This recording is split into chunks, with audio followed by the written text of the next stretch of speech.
Oh hey, it's your friend that once stole the Minish Cap just so he could slip into Nintendo Japan in order to see what they had in store for the next Zelda game. It would have worked too if it weren't for those stupid security gerbils that ambushed me.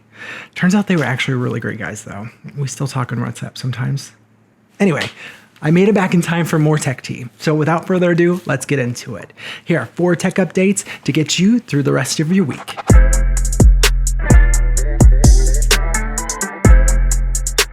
Move over, Samsung and Apple. Trump's new T1 phone is here and definitely not a scam. Here's what's happening. Earlier this week, while Trump was at the G7 conference, his family's company announced the exclusive Trump phone with a wireless plan other carriers are saying is virtually impossible to do. Months after Trump threatened Apple with a 25% tariff, at least, if they didn't have iPhones manufactured in the US, the family unveiled the T1 phone 8002. The $500 phone is said to have a 6.8 AMOLED display with a 120Hz refresh rate, 12 GB RAM, and a chunky 5,000 milliamp hour battery. And get this, it comes with a 3.5mm headphone jack. I know what you may be yelling at your screens right now. Sam, how can a phone this okay be priced at only $500? Well, it turns out these are only paper specs since the phone hasn't even been made yet. We also have no clue how old the processor is, and oh yeah, it's gonna be manufactured in China. So the T1 will only work with Trump Mobile. It's a not yet live service that promises unlimited talk, text, and data for only $47.45 a month. The phone service also includes unlimited telehealth as well as prescription discounts. They're promising this phone and service will be live in August, which seems super unlikely, but you can pre-order now for $100. Listen, I can't. Don't pay $500 for this. I feel dirty even looking up the information on this to tell you, all right? This is a Temu branded phone, all right? We know it's not going to be released, and even if it were, you definitely shouldn't trust an unknown phone manufacturer with your data. On to the next story. Our beloved modding site, Nexus Mods, has been sold, and fans are worried. Here's what's happening. Nexus Mods, a website that's been live for almost 20 years and hosts hundreds and thousands of mods for any PC game you can think of, may be changing soon. Robin Scott, or Dark One, said they were calling it quits after the burden of hosting and maintaining the site was taking too much of a toll on their life. They said after months of meetings and face-to-face talks and a whole lot of soul searching, I'm thrilled to announce that I truly believe I have found the exact right people for the task. So who are these people? After a bit of digging, smarter users than I have found a company called Chosen is now in ownership of the domain and all of its assets. It's a discovery which has left a lot of us feeling a little gross, as their main slogan is "We partner, we amplify, we conquer."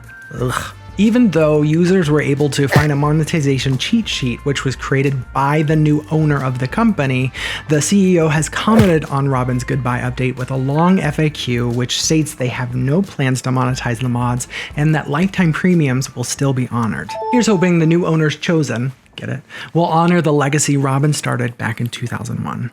2 years after telling us that AI could end the world, OpenAI just won a huge military contract. Here's what you need to know. Flashback to May of 2003, where Sam Altman warned lawmakers that AI was incredibly dangerous and that urgent action was needed in order to create safeguards for citizens. That created a huge spectacle, a spectacle which saw Sam ousted from his own company for a short period before he was then reinstated as CEO later that year. Now though, despite no laws being passed currently on the federal level, that same company was given a $200 million contract with the US military this week. According to the contract, OpenAI will develop prototype frontier AI capabilities to address critical national security challenges in both warfighting and enterprise domains, which is a little bit of a broad stroke, really. It's important to note that for now, this contract is only with the branch of the company that services counties in and around the DC area.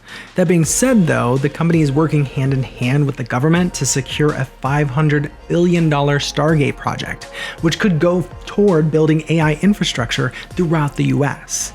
The contract is currently only for 1 year, but I mean, between the Senate subcommittee hearing to walking toe-to-toe with the president, we may see a much longer tenure after that initial contract is up. It just makes you feel all warm and cozy, doesn't it? And finally, Nintendo gave us a Donkey Kong Bananza flavored direct yesterday that was actually worth your attention. Here's what you may have missed.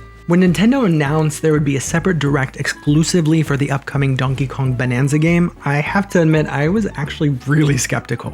But after the 20-minute showcase, I left feeling like I should have known better. Right off the bat, the trailer opened up just blowing the gates off, telling us that the purple companion DK had was actually a younger Pauline this entire time. It wasn't mentioned whether she will hatch later in the game or whether Nintendo intentionally showed us misleading footage during the April Switch 2 livestream. Either way, this now could potentially set up Bananza as a prequel to Odyssey. Along with this reveal, we learn that DK is sent underground to Ingot Isle, where each open world level takes place within a deeper layer of the island's core. Within these levels, DK is able to travel anywhere and destroy everything using his classic moveset, which includes smash, roll, jump, and smacks. Pauline helps you during your adventure by singing to show you the way and helps solve puzzles. If you're playing with others, she can actually assist with shouting, which turns into word-themed rock throws that can be customized and do a bit of damage. You can also customize DK's clothing style and colors too, which,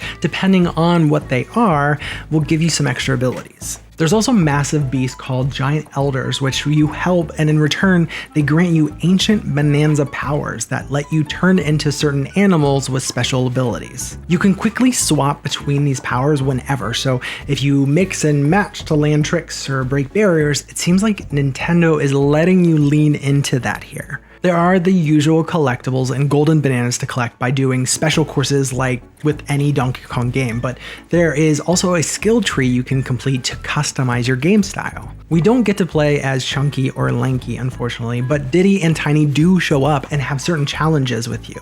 At least it looks like it for now. There's also fast travel points across these levels, making this game feel less like a usual DK title and more of a true Odyssey-like adventure. Maybe this would have been a better launch title than Mario Kart World. What do you think? Is this enough to convince you to buy Switch 2 if you've been holding out? Speaking of holding out, I see you watching this video to the end but not hitting that subscribe button. Make this the day. We both know you want to. Anyway, that's all I have for now, but I'll see you back here on Sunday for some more tech tea.